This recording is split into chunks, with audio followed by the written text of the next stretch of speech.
What's up guys, BltzZ here today bringing you another video. Last week was a busy one for me. I didn't upload any videos because between Final Fantasy VIII Remastered, Modern Warfare Beta, and Borderlands 3's release, I've been pretty occupied. After playing Modern Warfare Beta for quite a while, I figured I'd make a video talking about some things that I think should be addressed.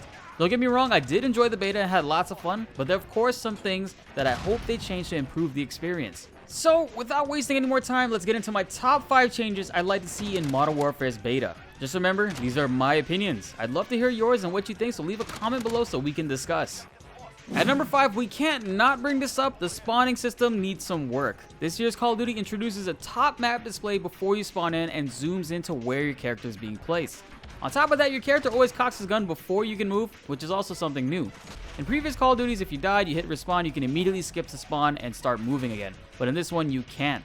But the big issue is the spawn logic itself. I found myself being spawned in front of enemies more times in this beta than I have in the last 2 previous Call of Duties combined.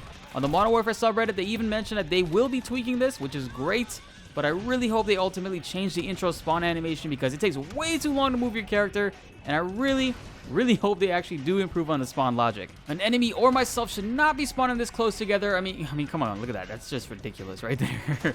I'm more than confident that this will be addressed, but it's still annoying to see every title have this issue. It also feels great to know that this is a priority for them to work on, as mentioned on their Reddit. So maybe during this week's beta, this could be changed or improved on. Either way, I'm hoping we're good to go on this for release because nothing kills your hype more than just being spawn killed. In the comments below, let me know what's your worst spawn kill, or even better, let me know what was your best. I can only imagine respawning in headquarters and taking out the entire enemy team would break a few people's controllers.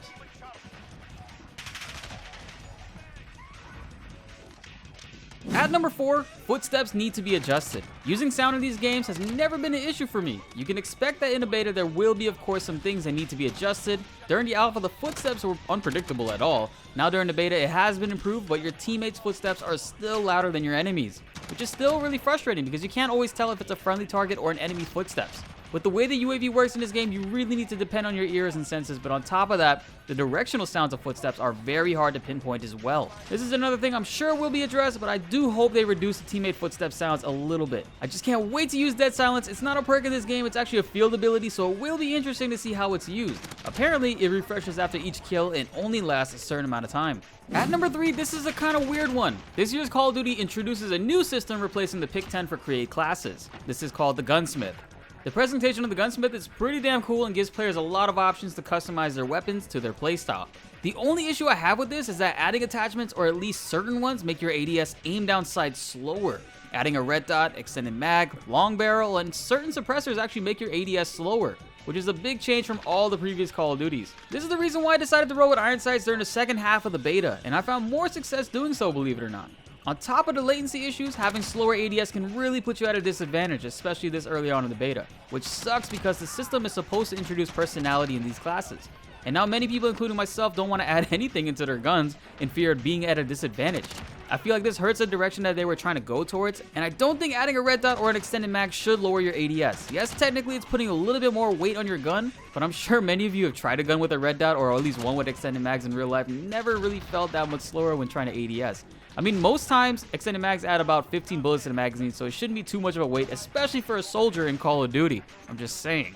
Now, number 2 is an issue that has plagued Call of Duty and many other new release multiplayer games for years. Latency, more commonly referred to as lag. Yes, we've all heard it before. The he got lucky, I was lagging, or I got shot around the corner, and also get your goddamn McDonald's Wi-Fi out of here. Needless to say, yes, a wired connection would help everyone's problems here, but ultimately it is 2019. Activision and Infinity Ward need to come to solutions about these servers. They make way too much money to have the same server issues every year on new releases. Most COD games fix their connection issues in about 2 or 3 months after their release, but by then, not that many people are playing it anymore. I'm no expert on server issues, but they really need to figure out how to get this right. Or maybe they just don't care because they make so much profit. That to them, it makes no sense to get better servers because they save money by selling the same product every year. Who knows?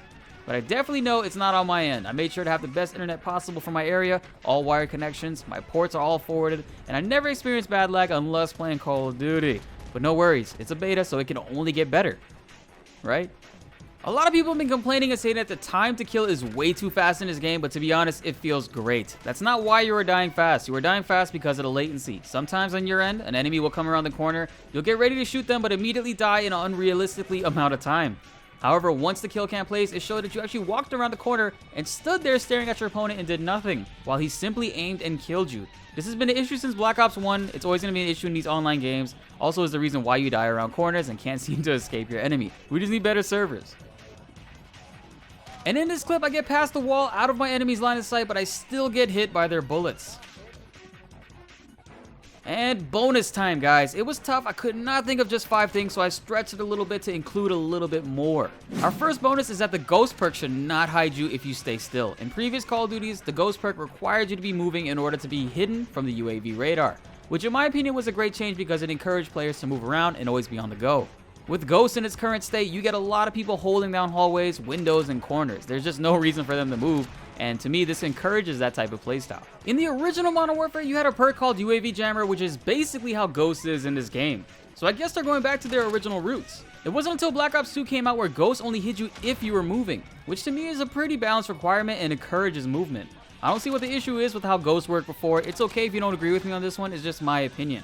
Our next bonus relates to a topic that I recently found out from Reddit this Sunday. It's about the matchmaking. Apparently, the current matchmaking is based on player skill, which for Call of Duty is not really that good of an idea. Call of Duty is known as an arcade shooter, one you could just pick up and relax and have fun with friends. This playstyle is a big reason why it's been so popular over the years because it's just that easy to pick up and play. Even so, for those hardcore competitive Call of Duty players, they also have a ranked league playlist already. So to me, they should separate the two again. Regular matchmaking should be based on ping and location. Leave the skill base for the ranked playlist. Not everyone wants to play bunny hopping, hallway locking down sweaty players. Just saying. Not talking bad about you guys, I'm just saying sometimes I just want to have fun and let loose and relax. The whole community is up in arms about this on Reddit, and I for one agree. Skill-based matchmaking should not exist in regular matchmaking. Focus on the connection for the players, not the competition. Or else you're going to turn off a lot of your fan base, which, let's be honest, are casual players, which do count for a lot of your player numbers. And finally, my number one biggest thing I would like to see changed or adjusted in this game. During the first day of beta release, many people were complaining that the UAV was not always on like in previous Call of Duties, which at first was weird to me, but I did not find this as an issue because I can use my ears and senses just fine. However, when it comes to the UAV streak actually being active, I have a big issue. Why is the radar so zoomed in? Seriously, this is the smallest the UAV has ever been. Even in World War II, they had a bigger radar and even a perk to extend its distance. And I mean, it's Modern Warfare. It doesn't have to be large like Black Ops 4's radar, but at least half that size is okay. With the current radar, it barely shows the layout of a building that you are in. Because of this, enemies' red dots on the radar are difficult to read, especially if you're approaching a building. You can't tell if someone's in front of you or on the other side of the map until you get uncomfortably close. And sometimes even then it's too late. Because of this, it forces a slower gameplay, which again, I'm okay with until it becomes so slow that enemies refuse to move around because they realize they don't need to and lock a hallway down. Especially if they combine Ghost in their loadout, you won't always be sure that they're there. And like I said, it doesn't have to be as big as the previous Call of Duty's radars were, but we just need to see a little bit more on the current one. Just at least enough for me to know how to approach the building in front of me. That's it guys for 5 things plus some bonuses that I think should be fixed in Modern Warfare. Remember, these were just my opinions, but I would love to hear yours. Please leave a comment below and let me know what you think should be changed or even left alone. I'm happy to hear it all. In addition to 5 things I think need to be changed, I will also be releasing 5 things that I loved about this beta and that I think should stay, because I am not a negative person. Guys, please do us all a favor and participate in the upcoming betas. It's free to play in, especially if you have a PS4, Xbox, and PC's betas are coming up soon. So definitely play in that because your feedback is important and can go a long way in making this experience much better, not just for yourself, but for the community. Also, try to share this video around so we can get some traction and hopefully some positive changes going forward. Be sure to like the video if you enjoyed and subscribe if you're new. More Modern Warfare videos will be coming soon, so you won't want to miss that. My name is BltzZ, and thanks for watching.